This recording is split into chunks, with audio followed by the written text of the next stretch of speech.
So ngayon, ang tawag ko dito is full colors, di ba? Yes, sir. One colors, and then neutral colors.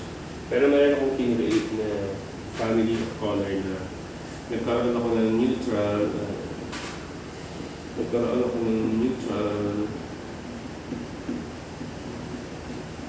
warm. Ibig sabihin lang nun, neutral one colors na may mga halong grays. And then nagkaroon din ako ng neutral, cool.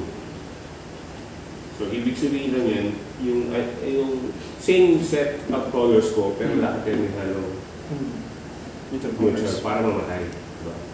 So, ang illustrate kung saan siya ginagamit is ito yun. Kunyari, sa isang painting mo, meron kang tatlong character. Meron kang tatlong tao. Ito yung meron kang tatlong character. Yung isang character,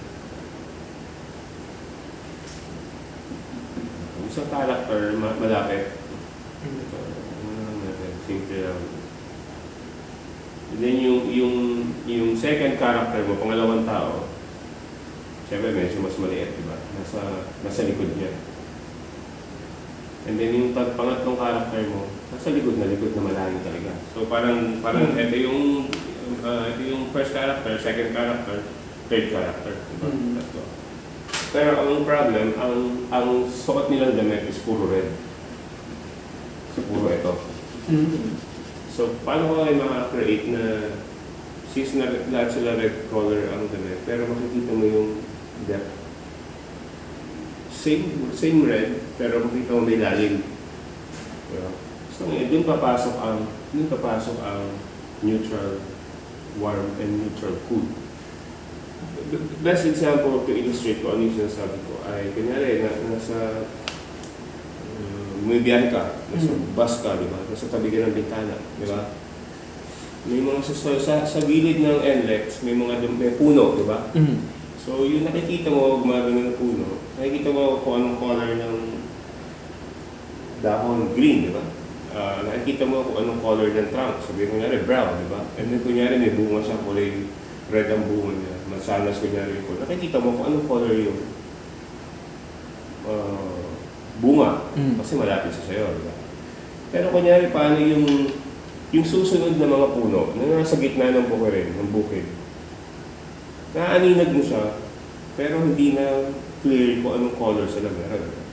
Pero same na puno yun. Paano yung buntok, yung puno na nandun sa dulong-dulo na nandito? Nakita mo yan, di ba? Same puno yan, pero hindi mo na makikita ang pagka-green ng leaves niya, pagka-brown ng trunk at pagka-red ng bunga. Hindi yung nasabi mong perspective. So, magdidepende na lang yun. So, sabihin natin yung daytime, papunta ka ng blue, di ba? So, ang trunk ng puno na brown, na malapit sa'yo, nakikita mong brown eh. Pero habang lumalayo yan, magiging nagdadagdag ka ng blue. Hanggang sa malayo-malayo na nandun na sa pinaka-paan ng bundok, blue na siya talaga. So, yun yung trabaho. Pero, yun yung daytime. Pero paano pagka nighttime? So paano pag gabi? Diba? Or sunset? Sabihin natin kulay orange ang ano mo, parang ganito. Diba? Magbubulo ka pa rin ba?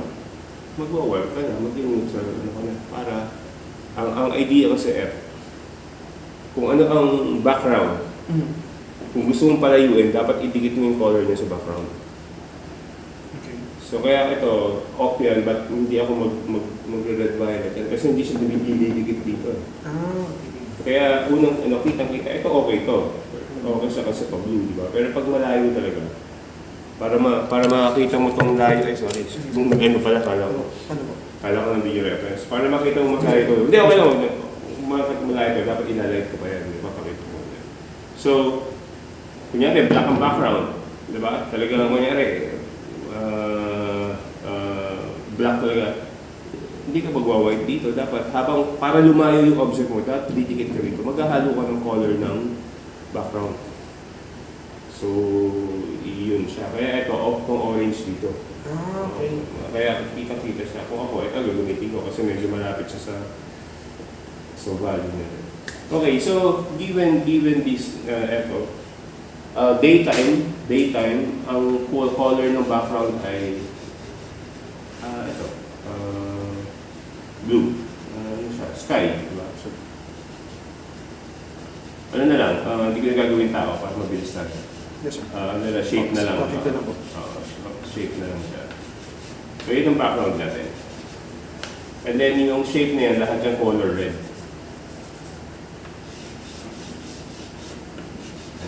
Hindi na ang covering power nito. Ayan. Pagka invest ka sa Rembrandt. Paano po, sir, siya? Hindi, hindi siya masyadong kumakapit.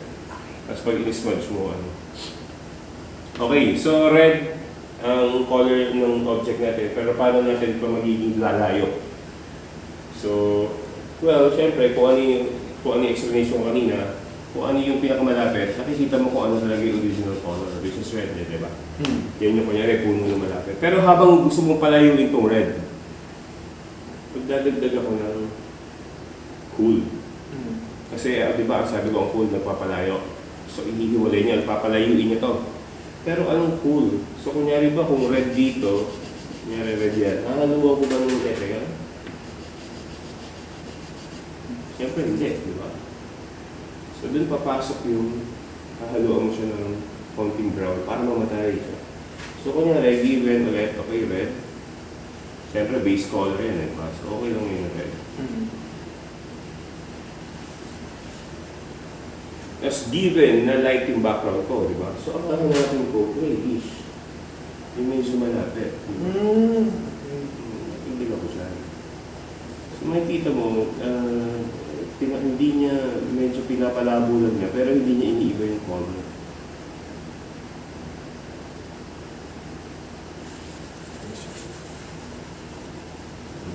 Tsaka ako ngayon, so maglalagay ako ng konting.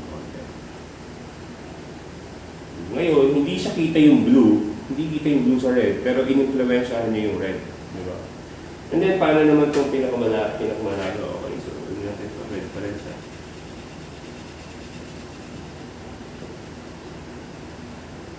So, i-diretso na ako dito.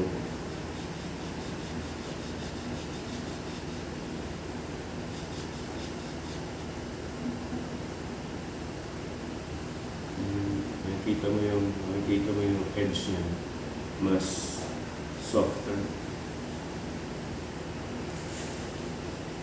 So, yun yung gusto kong sabihin para magkaroon ka ng depth. Dapat alam mo kung paano, saan ginagamit yung warm, yung cool, at saka yung neutrals. Yes, sir. So, makikita mo ito. Alam mo itong red dahil malapit ka. Pero kung yan gusto, ito ang bide, diba? Ito ang focal point, diba? Kakaragahan ko pa yan ng ibang warm colors. Sabihin natin kunyari ma-highlight, mayroong rito, kunyari back siya. Alam mo kasi ang pang-highlight ko sa kanya, isa na talaga. Warmer pa. Imbis na white, kailangan ko ng white na. Pero kunyari, eto may highlight to, di ba? Kailangan may highlight din So ano pang highlight mo dyan, di ba? Dapat medyo may halong cool. Ponduan mo muna ito. And then gamit ka kung limited palette ka, gamit ka nito. Pero dapat yung value niya mas mababa. Hindi lalo kung pinakamalayo. Diba? Ang value niya talaga mas manit, mas magaang, pero masabog. To illustrate kung paano natin gagawin yan.